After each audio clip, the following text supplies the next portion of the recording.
Bueno, completando la que sería nuestra tercera unidad, va este cuarto video de la tercera unidad del autor británico Herbert Reed.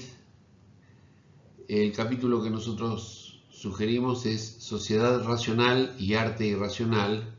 El texto, el libro, la compilación de artículos se denomina Arte y Alienación. No es muy conocido Herbert Edward Reed, nacido en Inglaterra en 1893 y fallecido hace ya varios años, en el 1968.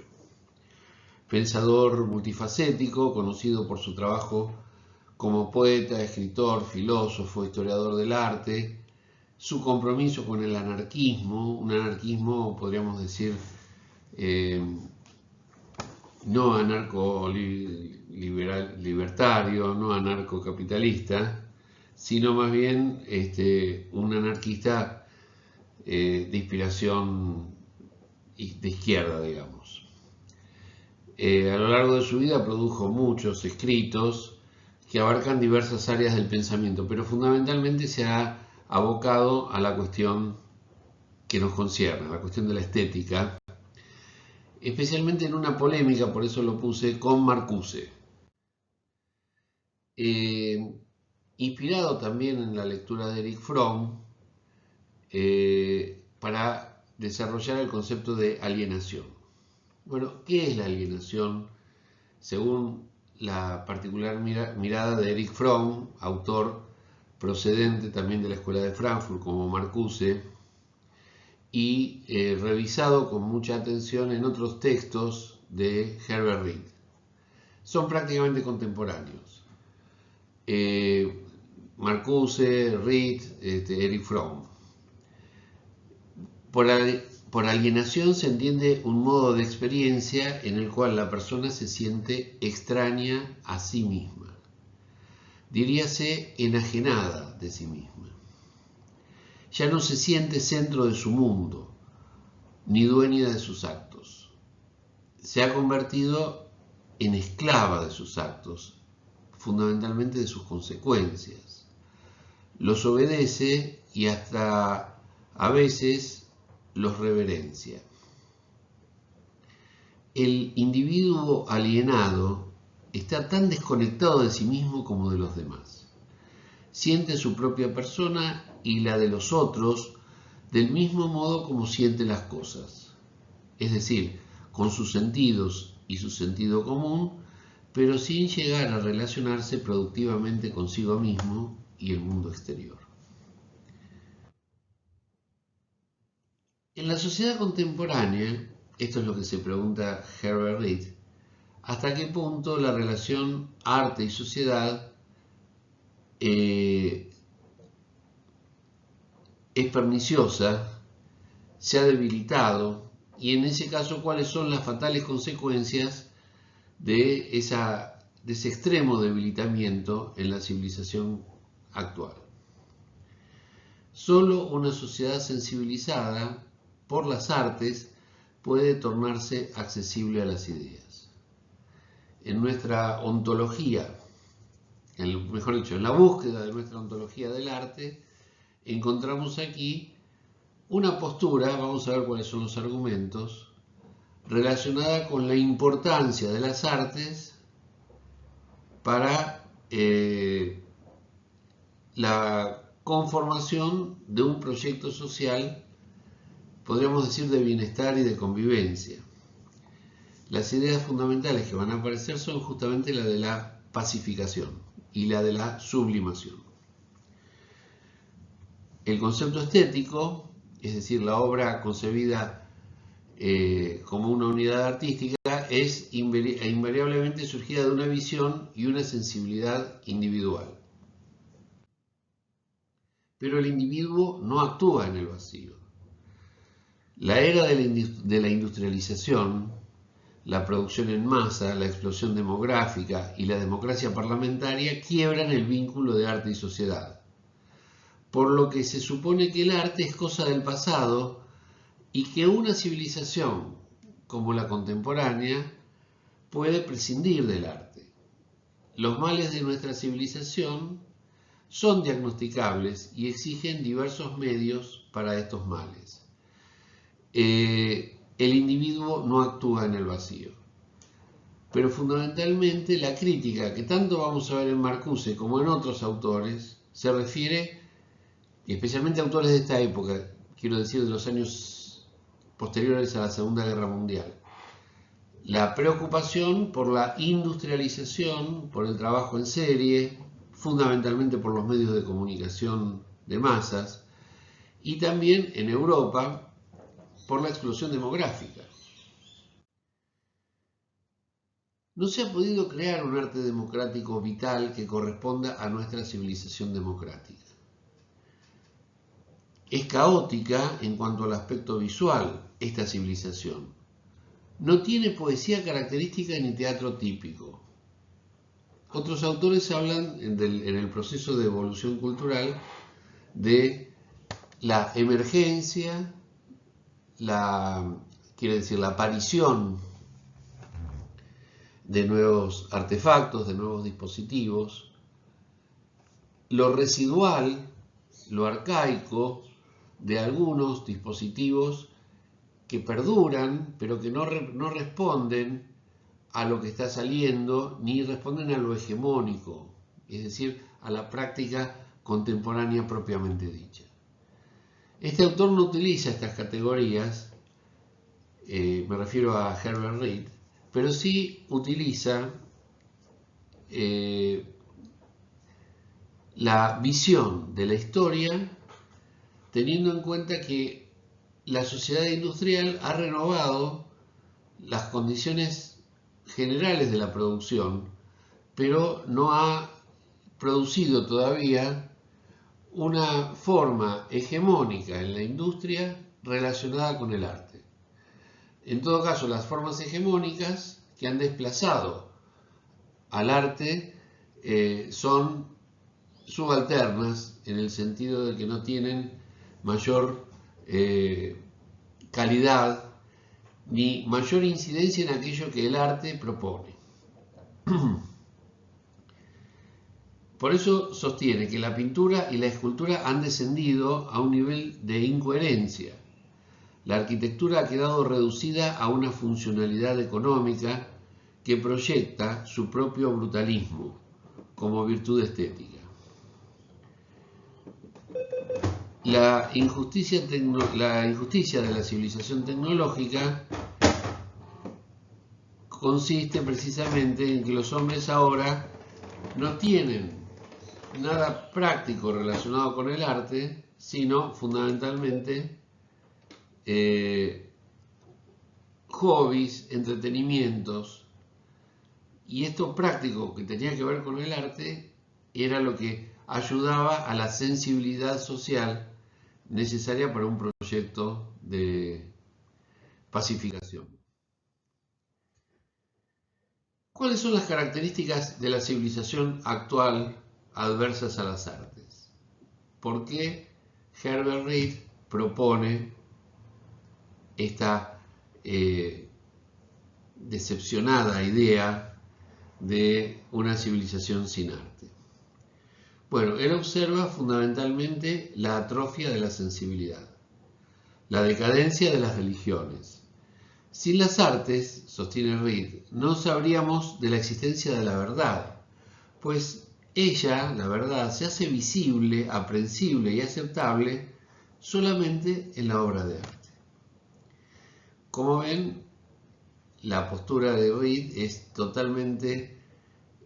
está totalmente lejos, alejada de la concepción positivista de la verdad. La sociedad democrática tiene sus propias categorías de grandeza, pero estas categorías no concuerdan con nuestra definición de la cultura.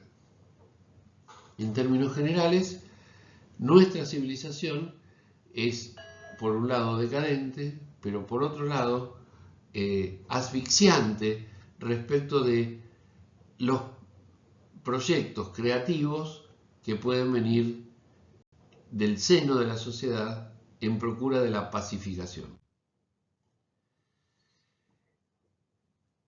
Reed va a decir que el artista es el individuo que trastorna el orden establecido.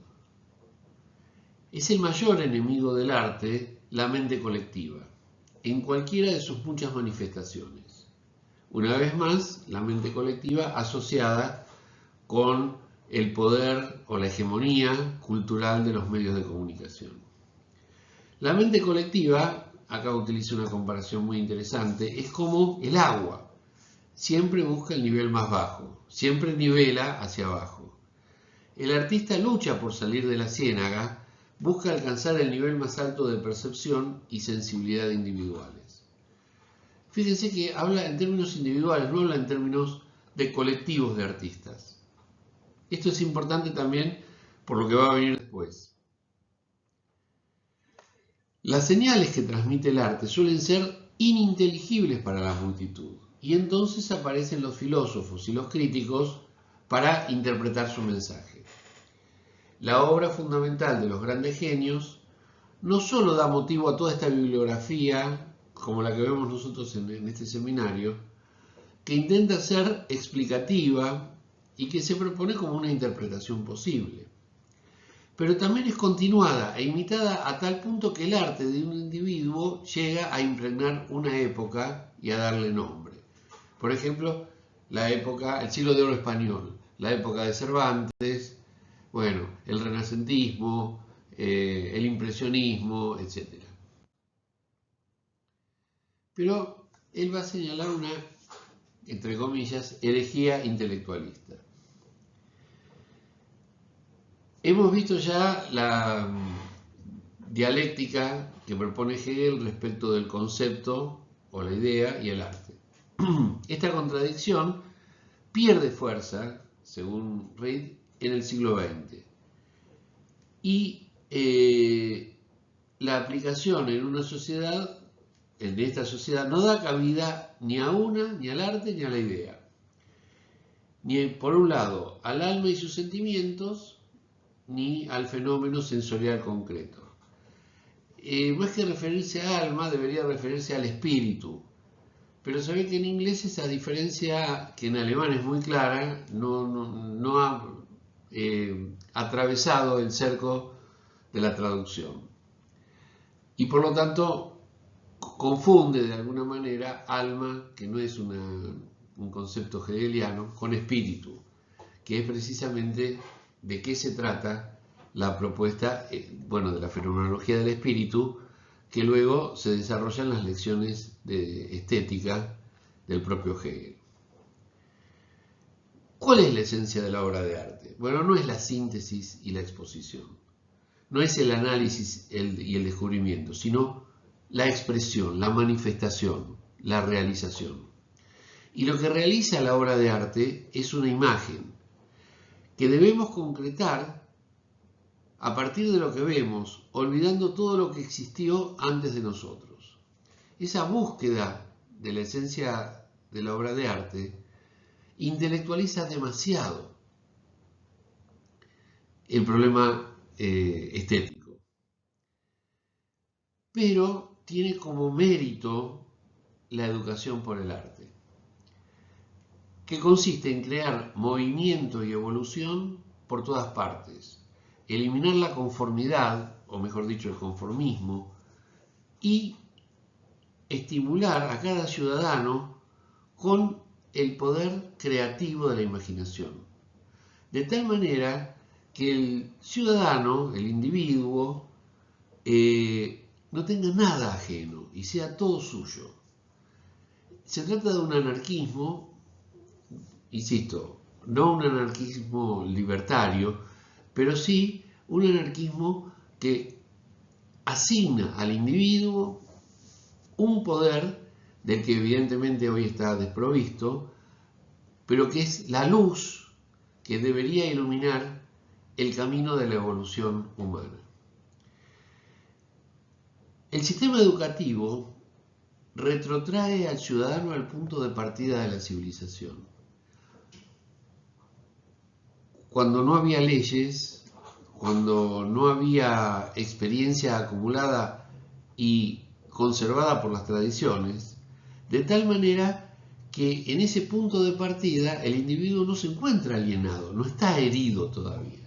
La herida viene precisamente a partir de la organización, legal, moral, de la civilización. Si se logra que la psiquis dividida del hombre vuelva a formar una unidad, otra vez fluirá la energía vital de la sensación al sentimiento, de la imaginación a la mente. Es decir, desandar el camino de la formación educativa clásica, que tiene que ver, fundamentalmente con la matemática, con el pensamiento abstracto, y no con la sensibilidad. El conflicto mental es la base imprescindible del arte. No hay arte allí donde no hay crisis, donde no hay una inteligencia sensible capaz de señalar la crisis y de reaccionar para conjurarla. El arte trágico del pasado buscaba la sublimación de los instintos. Era una suerte de gratificación mediata que Aristóteles llamaba catarsis. Reemplacemos entonces la gratificación mediata por una inmediata, y ahí todo pierde sentido. La tragedia se vuelve farsa.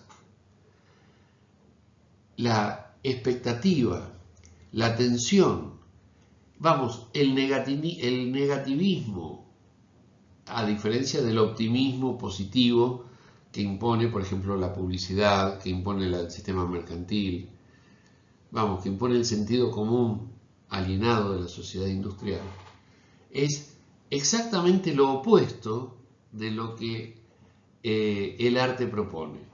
¿Recuerdan aquella frase de Walter Benjamin? El arte está dispuesto a cumplir una promesa que todavía no se ha formulado.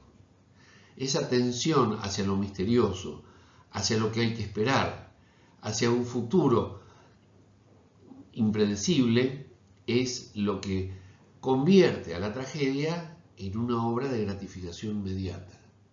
Lo mejor está por venir, pero no es inminente.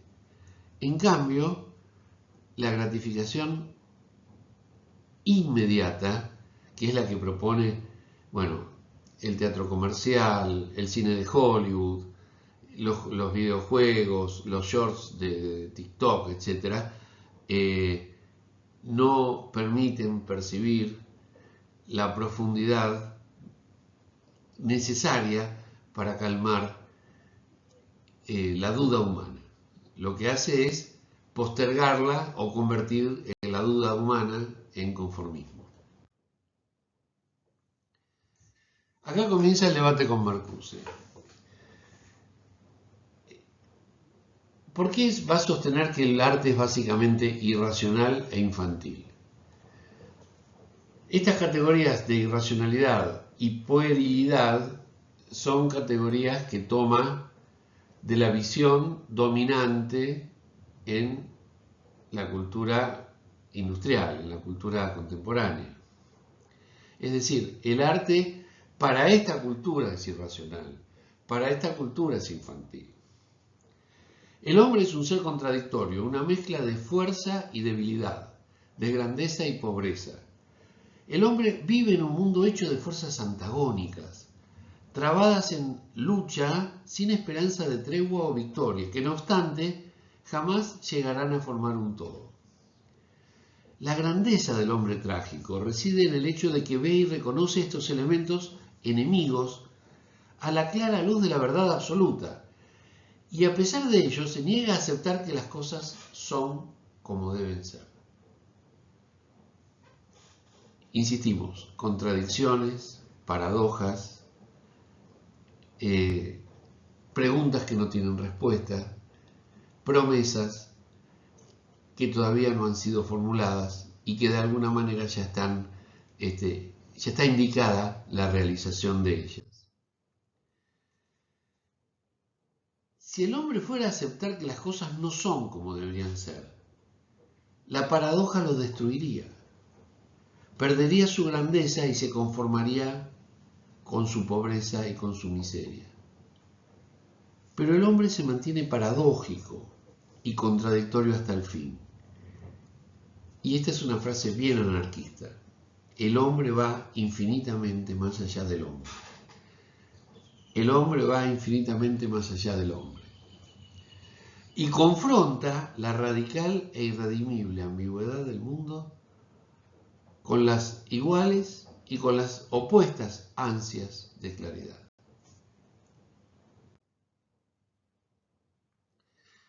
Acá les dejo para que vean con tiempo este tríptico de Beckham que empezó a pintar a comienzos de 1946. Beckham es un autor de origen alemán, holandés, y que terminó en 1949 en Estados Unidos, al país al que había emigrado desde su Holanda natal en 1947. Este es el octavo tríptico de los 10 que ejecutó y tiene como tema la infancia. Búsquenlo para verlo en detalle, vale la pena. Por razones técnicas no lo puedo ampliar mucho más. O mejor dicho, razones técnicas y de mi propia impericia en el manejo de estos elementos. En la escena del aula a la derecha, un severo maestro se yergue dominante sobre sus alumnos. En el panel izquierdo, un niño tocado con una corona observa a través de la ventana a un organillero ciego cuya música hace aparecer, como por arte de magia, un coro de ángeles. En la imagen central, ambientada en un desván convertido en cuarto de juegos, una joven forma burbujas con esos elementos que se usaban con el detergente. Un niño en uniforme militar cabalga en un caballo balancín y un gato con botas cuelga abajo del techo. Bueno, claramente el surrealismo, o en todo caso la vanguardia, el caos, el desorden. Y acá tenemos entonces el debate con la imaginación y la fantasía. Puse este cuadro, este tríptico, para que tengamos en cuenta de qué arte, de qué estilo, de qué propuestas está impregnado este debate con Marcuse. Marcuse propone ciertamente la obscena fusión de la estética con la realidad. Lo que hemos dicho muchas veces, incluso esto referido a periodos en los que todavía no se hablaba de posmodernidad. La extrema generalización de la estética o la estetización generalizada. El progreso tecnológico trae, junto con la gradual racionalización y hasta realización de lo imaginario, la perversión de la fantasía, que es muy distinta de la imaginación. Para Marcuse, la imaginación creativa y la fantasía son cosas diferentes. Recuerda Reed que Coleridge, un autor inglés romántico, un poeta, pero también un ensayista, considera que la imaginación es una función esencialmente vital de la mente, en tanto que la fantasía es una forma de memoria emancipada del orden temporal y espacial que se modifica al hundirse con ese fenómeno empírico de la voluntad designada como la palabra elección. Como si dijéramos, la imaginación es propia de la naturaleza, podríamos decir, de la inteligencia, mientras que la fantasía se diferencia por el hecho de estar gobernada por la voluntad. Mientras que la imaginación es espontánea, la fantasía sería dirigida por la voluntad. Y por lo tanto, la fantasía apunta, en todo caso, hacia el lado de los temores o de los deseos que la propia sociedad infunde. Mientras que la imaginación surgiría, yo no estoy muy seguro de esto, de esta distinción que propone Marcuse, Entre otras cosas porque desde aquellas épocas de fines de los 60 hasta nuestras décadas, la ciencia cognitiva ha generado nuevos descubrimientos acerca del funcionamiento de la mente. Pero para que nos entendamos, imaginación virtuosa, fantasía, confirmación del lazo alienante que la sociedad tiende sobre los individuos. La fantasía, al igual que la ciencia misma, trabaja con lo fijo y lo definido, y su poder de convertir la ilusión en realidad no conoce límites. No bien tomaron vida como fantasía, los viajes espaciales se hicieron realidad. No fue producto de la imaginación, sino producto, en todo caso, de las presiones industriales, comerciales, capitalistas, que gobiernan el ámbito del trabajo, en este caso de los ingenieros, de los matemáticos, de los científicos. La paradoja final sería: debemos aceptar la racionalidad específica de lo irracional. Entonces, la fantasía de Coleridge podría encaminarse de modo tal que se convierta en fuerza terapéutica. Así el arte se pondría definitivamente al servicio de la revolución. Esto es lo que sostiene Marcuse. Aunque no en el sentido de la frase acuñada por los surrealistas. La revolución quedaría en la esfera de la racionalidad tecnológica y la imaginación se atrofiaría casi totalmente. No quedaría en nuestra mente ninguna capacidad imaginativa, solo la fantasía, solo el sueño de mayor dominio de la naturaleza, mayor control sobre los deseos humanos, mayor aplicación de la voluntad sobre nuestros sueños. Frente a esto va a oponerse Reed, sosteniendo que el arte tiene poco que ver con la lucha por la existencia en el sentido económico. Su preocupación es el misterio de la existencia en el sentido humano y metafísico. Recordemos que la razón fundamental por la que ninguna sociedad del futuro podrá jamás prescindir del arte se debe precisamente a que el misterio no está resuelto. Está tapado, está abroquelado detrás de este uso, podríamos decir, dirigido de la fantasía. Aunque podría equipararse la pacificación con la tradicional función catártica del arte, nadie tomó la catarsis como simple medio auxiliar en la lucha por la existencia. Al contrario, siempre se la tuvo por estoica aceptación del trágico destino del hombre. Pero no de ninguna manera la lucha por la existencia está dentro de la mente del hombre. En su forma más elevada no se ocupa de la existencia humana, sino de la esencia humana. No de qué hacer para conseguir el dinero con el que mantener a nuestros hijos, pagar nuestra vivienda, etc. Se trata de algo un poco más sublime en términos de la estética ¿se acuerdan de Peter Berg, de la primera unidad? Bueno, ¿qué es el hombre? ¿Qué estoy haciendo en el mundo? No se trata de preocupaciones materialistas históricas. En este caso se trata de preocupaciones, como dijimos hace un ratito, metafísicas y profundas. El arte persigue una ilusión.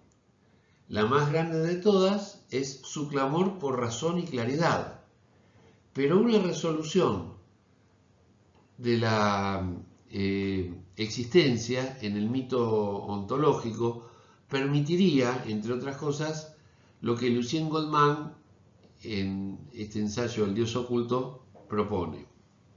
La verdad acerca del papel del arte en la sociedad concilia al hombre con su destino y le da un enfoque sobre el tema de la muerte. Temas, insisto en esto, de carácter metafísico, de carácter profundo, que no son los que Marcuse intenta discutir. Acá vemos claramente la diferencia al interior, podríamos decir, de dos pensamientos de ruptura, uno anarquista, otro de la teoría crítica, uno basado en la fe absoluta, en el residuo metafísico individual, y otro que asume, en el caso de Marcuse, lo vamos a ver mejor en el video de El hombre unidimensional, asume la posibilidad del arte entendida ya no como fantasía, sino como imaginación. Y acá vemos entonces el retomar del planteo de uno de los autores del romanticismo alemán más importante, que es Friedrich Schiller. La imaginación es esencialmente vital e irracional. Diluye, difunde, disipa a fin de recrear, o bien, allí donde el proceso resulta imposible, lucha por idealizar y unificar. Este concepto de unificación, va a decir Reed, es formalista. La forma estética es sensorial y está constituida por el orden de los sentidos. En esto va implícito el ideal platónico, pues ¿qué otra cosa es el orden de los sentidos sino los paradigmas de una armonía física, de una simetría, de un orden que visualmente puede, digamos, llamar la atención por su simpleza, pero al mismo tiempo por su aparente perfección.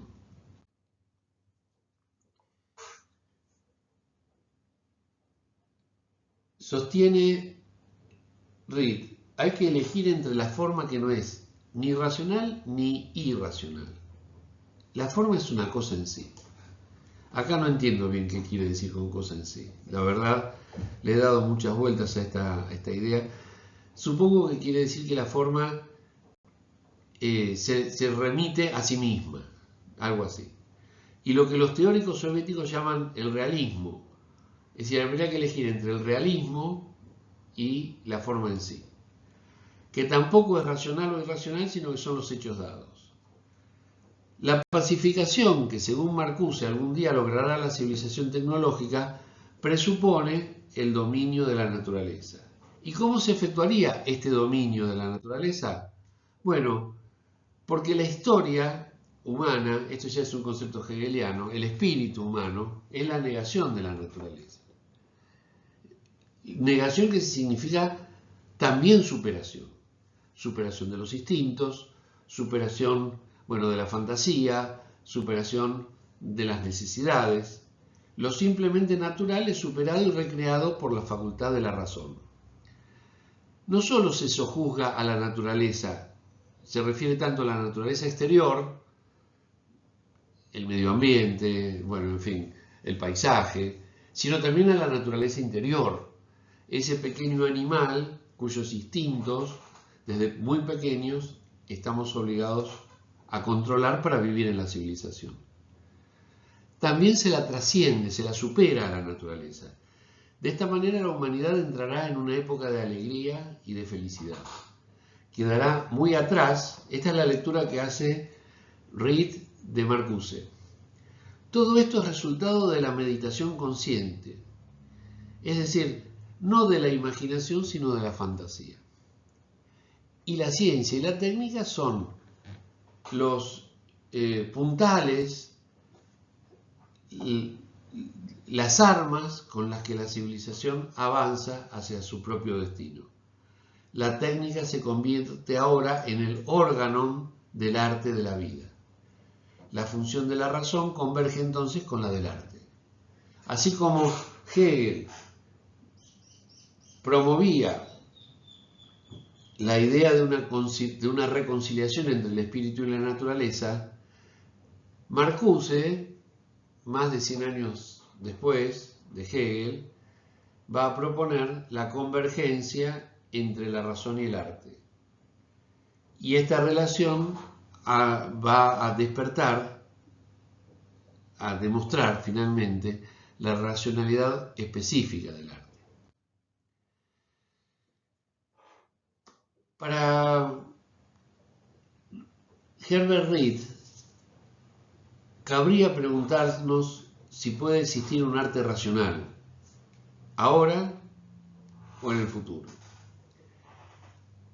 Marcuse afirma que el universo artístico es pura ilusión, es pura apariencia. En algún momento, el mundo del arte representaba las oscuras fuerzas de lo inconsciente, la resolución de los conflictos psíquicos. El hombre se enfrentaba a la naturaleza o bien con el arte o bien con la razón, a través de métodos opuestos. Pero estos reinos, alguna vez antagonistas, en la sociedad unidimensional se fusionan por motivos técnicos y políticos.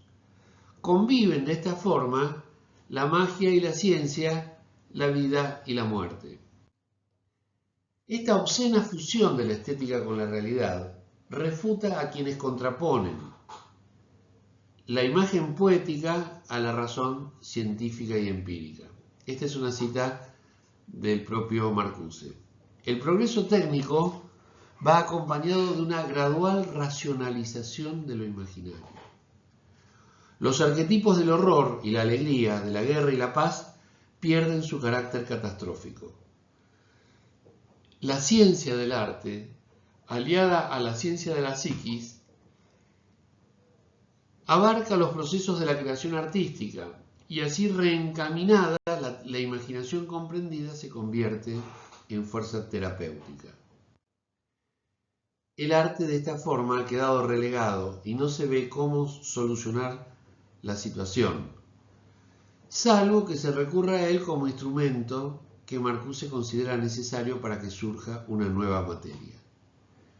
Esta nueva materia es precisamente la esperanza de Marcuse de volver a generar un hombre o una sociedad multidimensional. Fíjense que materia lo pone con mayúscula, porque en realidad el propio Marcuse no aclara exactamente de qué se trata. En Eros y Civilización, Marcuse sostiene que la estética establece el orden de los sentidos en oposición al orden de la razón y que apunta a la liberación de los sentidos, lo cual, lejos de destruir la civilización, le daría una base más firme y enriquecería enormemente sus posibilidades. Solo que esas posibilidades, en Eros y Civilización, un texto anterior de Marcuse, todavía tienen alguna posibilidad, pero en el texto posterior del hombre unidimensional, Marcuse ya no encuentra esa posibilidad. Se pregunta respecto de la pacificación y la sublimación Herbert Reed. ¿No vemos que hay una contradicción entre el arte irracional y la sociedad racional? Entre el hombre paradójico que se empeña en seguir infinitamente más allá del hombre y este ser tecnológico del siglo XX que planea la utilización de los recursos para satisfacer sus necesidades vitales con un mínimo de trabajo.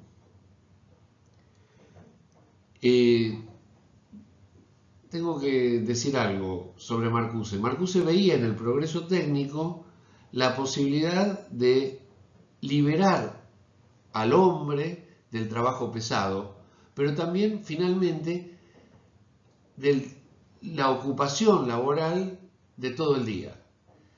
La esperanza de Marcuse en Eros y Civilización era: ya no va a ser necesaria aquella maldición bíblica de que el hombre debe ganarse el pan con el sudor de la frente, porque la tecnología ha logrado, entre otras cosas, que el hombre no utilice un esfuerzo considerable, no pierda su vida trabajando, y que llegaría el momento en que las horas de ocupación, las horas cotidianas de ocupación, se reducirían francamente. Por eso es que la utilización de los recursos para satisfacer las necesidades vitales con un mínimo de trabajo era una esperanza en Eros y Civilización. Ahora, si la pacificación y la sublimación son procesos contradictorios, ¿cuál es, pues, la diferencia entre la nueva materia que aportaría la ciencia y la técnica, por un lado, ¿cómo diferenciaríamos el discurso científico-tecnológico, que aportaría una nueva materia, es decir, una nueva condición humana, y el mito? ¿Qué sino una suerte de profecía esperanzadora es esta idea de la pacificación y la sublimación? Esta especie de reconciliación entre el arte y la razón. Acá tenemos otro texto, otro óleo del expresionista Max Beckmann, y acá tenemos, nada más que para despedirnos, una imagen del Op Art. Si pueden, busquen más información sobre esta tendencia del arte de los años 60.